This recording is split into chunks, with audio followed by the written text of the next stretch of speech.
Dagger Elementalist playstyle was very popular in the past, but due to power creep, other playstyles became more relevant and daggers became less popular.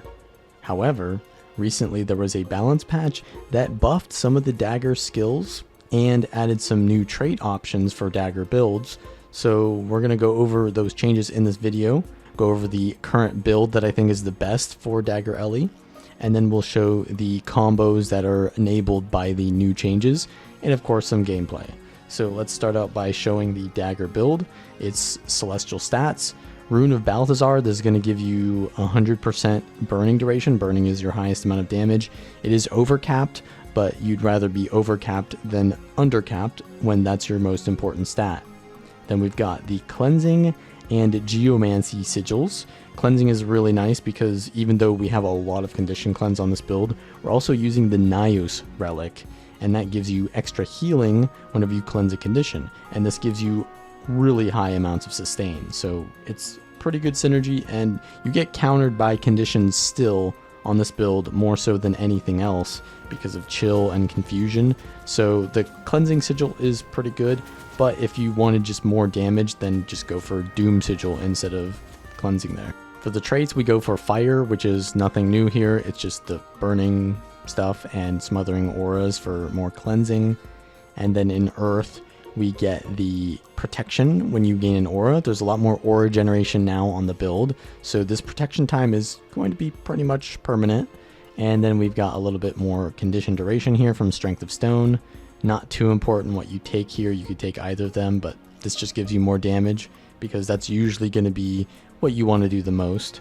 And then Diamond Skin has been changed. This no longer cleanses you when you get hit above a certain health threshold, and now cleanses you when you use a finisher in a combo field. So it will give you one condition cleanse when you leap through a combo field, and it will cleanse nearby allies when you use a blast finisher in a combo field. So this is pretty good, but with Catalyst there's a lot more options, and with Dagger there's a lot more finishers now, so we'll go over that as well. But Catalyst is pretty much the same as it always has been. And we can now use the Signet of Restoration because we have a lot more condition cleanse from the Diamond Skinned, and this is just the optimal kind of heal for Elementalists because they want to be using as many skills as possible.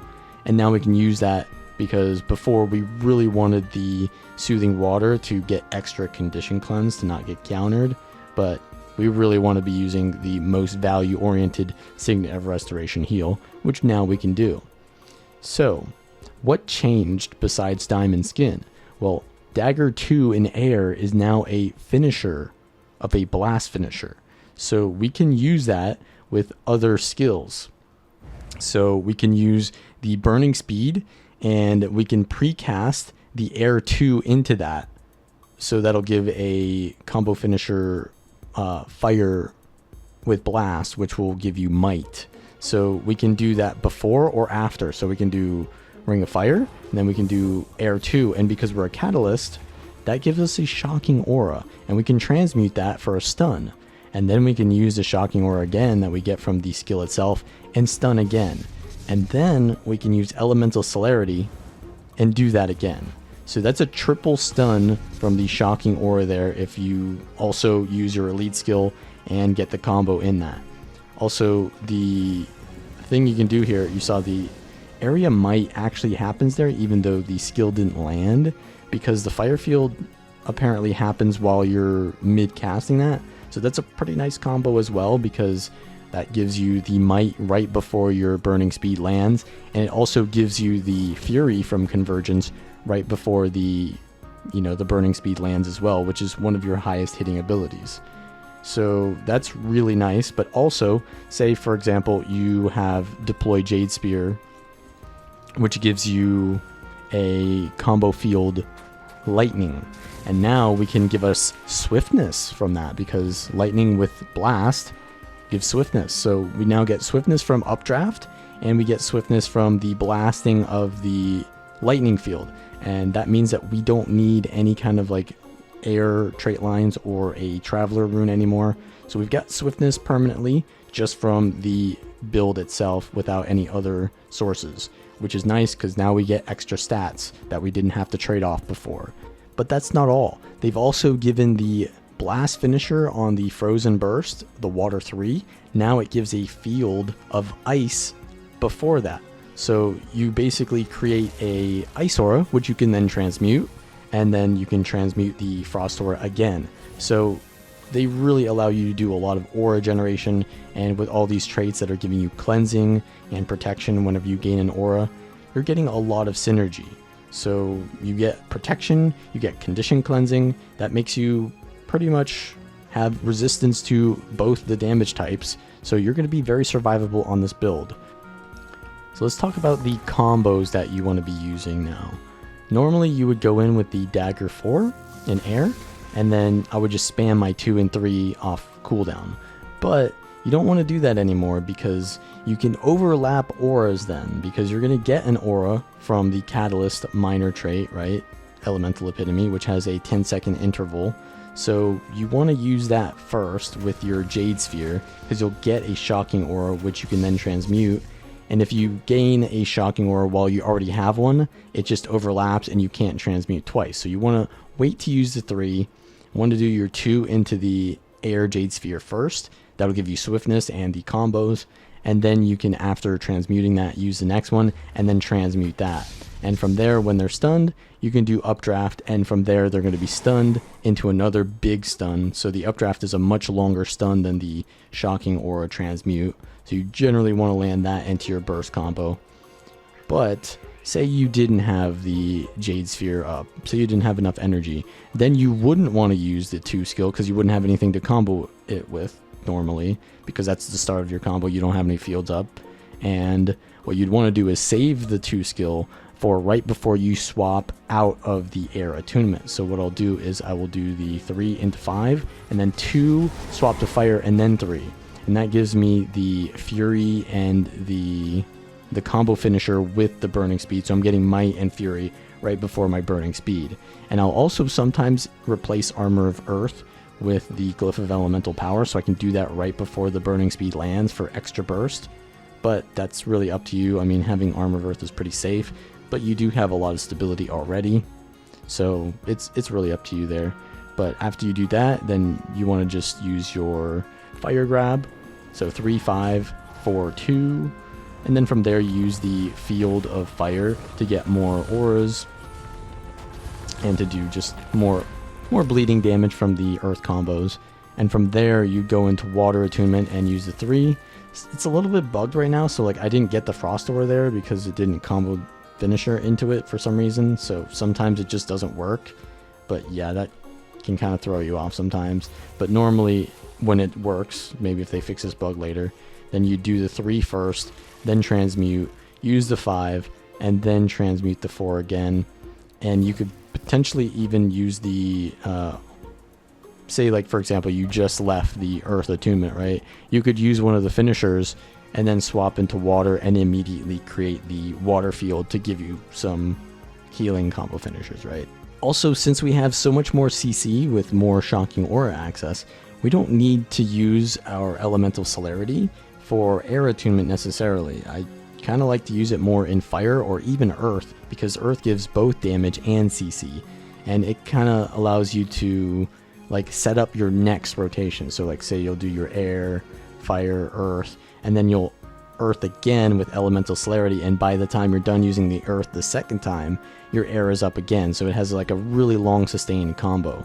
But like essentially if I was to do that combo right, it would look kind of like this, where I would go in, air 2, I've got quickness by the way, so I'm going to give myself the shocking aura, wait a little bit, use it again, and then while they're stunned, do this, and then do the fire, go into earth. I'm going to use that, immobilize them, and then while they're mob, CC them, and then now they're stunned more, so I'm going to do it again, do all my skills again, and then now the air is up, as you can see. So it kind of just works perfectly where I can just rotate into the combo twice if I use my elite skill in earth, whereas if I did it in fire, sure, I could use my skills twice, but there's not really any CC to enable my skills to land again. They could just kind of just run away from you. So you kind of really want to land your skills with CC first, right? With the air into fire, and then the earth into itself, and then earth into air again into fire.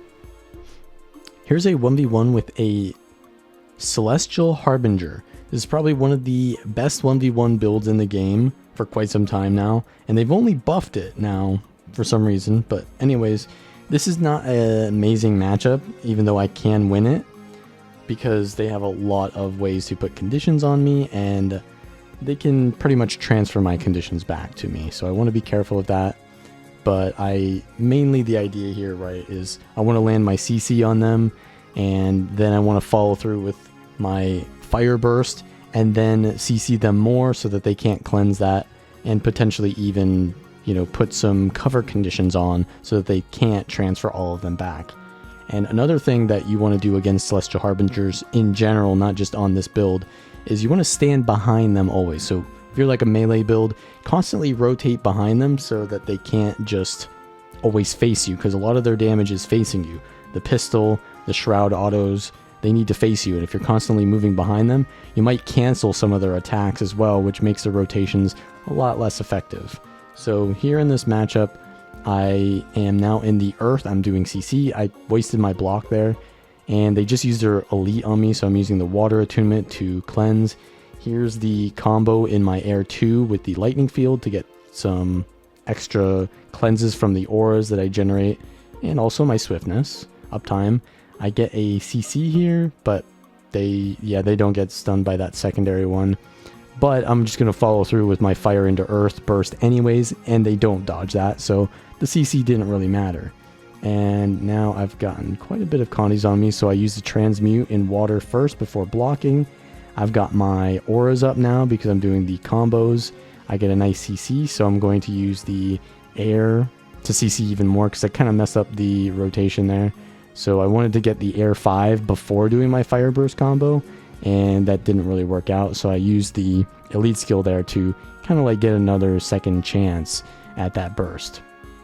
So we landed quite a bit of damage there off of that, which is nice.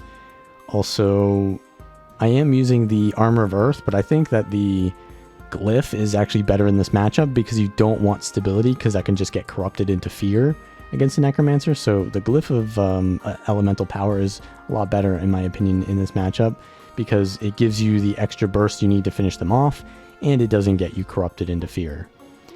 Got a lot of conditions on me there from the corrupt there, as you can see. And I'm going to use the combo here. I got quickness as well from the air Jade Sphere, and we landed the combo, but they moved out of my immobilize, so I did the blink into the knockdown there so that I could follow through with my combo without, because they dodged the immobilize, so they're not just going to stand there. So I needed to kind of like follow through, otherwise I don't get too much value out of doing my combo, and I need to keep up the pressure. We do land a small CC there from the air, and I'm going to double fire rotation with my elite skill to get some extra damage, but they just transfer the conditions back, which is really bad. I'm taking so much damage because of that, but I get a nice cleanse from my cleansing sigil and some aura generation to give myself a little bit more. Air into fire burst, and I'm going to wait to use the 5, but I get CC'd, so I'm actually forced to get out because I'm immobilized and I'm in a really dangerous spot. I get some more corruptions on me because I stand in their shroud entrance, but I get a quick little CC there with the air again and a big amount of damage, but they use their elite skill and they can't really be pressured. So I'm just going to use the air or the water autos here because those are actually pretty decent. They can put vulnerability, which I don't really get from many other places. I don't think I get it anywhere else. So it's a nice little cover condition there, which is going to help my burning to stay if perhaps like they were going to cleanse and they cleanse the vulnerability instead of the burning. So that can be nice if like you've just used your earth combo after your fire combo and you're like, well, I need to follow through, but I'm not going to just auto attack in earth. You can go auto attack in water and also do the chill from the water 3 as well as a cover condition there. So that's pretty nice. But yeah, we're trying to pressure them out. We're actually making, this looks like a boring 1v1, but I am optimizing my damage as the fight goes on, as I understand the matchup better. And we get a quick little CC there with the air into the fire burst, and we're just going to use the fire 2 to keep giving them the burn. I'm using the water auto there again, and I'm just going to blink on top of them to finish them off. So yeah, the main idea of the build there is kind of like land your combo, and then follow through. And if you really need to, then use your heals, but otherwise you need to keep up that pressure. Now here's a situation where I am stomping out a Mirage that I've killed, but enemies are arriving quickly, and I need to finish this off before the enemies arrive. So I've got a really big burn on me. I cleanse that with the aura while I'm blocking, and I use my Ride the Lightning. I'm transferring those, or cleansing those conditions by transmuting the auras, and I get mowed. I'm gonna just use the evade to get back inside, and as opposed to the previous situation where I need to just optimize how much damage I do against a Celestial Harbinger 1v1, in these situations you have to know how to stall and survive long enough for a good situation when you do need to go in. So just using my auras and the transmutes whenever possible. I block, but I have a ton of conditions on me, and I cleanse by swapping the attunement. But as you can see, we lose SMC right as I'm about to go in the door, so I'm in a really bad spot. Fire 3 into Earth 3 gives me an aura because of the combo finisher interaction there, which gives me cleansing, and I'm able to just keep cleansing and getting my Ride the Lightning off. And now I can, and you can see the Fire 3 into the Earth 3 is another really good part of the kind of like escape kiting combo or rotation here. And now we can kind of just sustain ourselves using the Air 2 into the water field from the Jade Sphere, get some more healing there, and I'm in a pretty decent spot right now. Once again, the Fire 3 into the Earth 3 gives me the most amount of sustain. I get a little bit of pressure from the Virtuoso there, but our team arrives, and now I can head back in, do the burst combo here on the down body, and I'm going to use my elite skill there as well to get a secondary fire burst, because when there's like a down body like that, you don't really need to worry about CCing it when it's going to be in the down state. They can't dodge, right? So you just need as much cleave as possible, and that's when you really want to use the fire with the fire rotation with your elemental celerity. And that's pretty much how you want to be playing the Dagger Celestial Catalyst. If you like this content, as usual, leave a comment, like the video, and subscribe. And I will see you guys in the next one.